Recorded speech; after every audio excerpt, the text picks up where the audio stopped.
if we do a Scarlet Witch movie, like what direction are we going to take it in? I'm of the mind that Multiverse of Madness maybe sort of painted that character into a corner a little bit in terms of what we can do with her. We know that there's thoughts out there about whether or not she survived the end of that movie. We know that variants, of course, are a thing, and we can use variants to whatever extent we want to use them. But that's the most interesting part of all this to me, is like, if this is happening, like, how are we going to knit this character back into the fabric of the MCU when she sort of went on a killing spree across the multiverse and then dropped a building on herself? Like, what's the next move after that, right?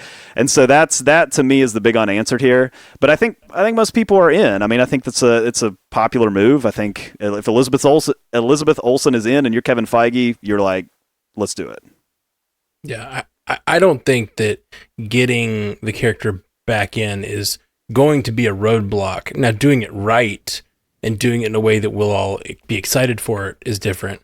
Because I think that anytime you bring a character back from the dead, which I put in big quotation marks because that character very well may be alive somewhere, and we were speculating about it on MCU Cast that she may be even showing up in Agatha. Like, absolutely, if she could show up as like a cameo, or we could find out what happened to her.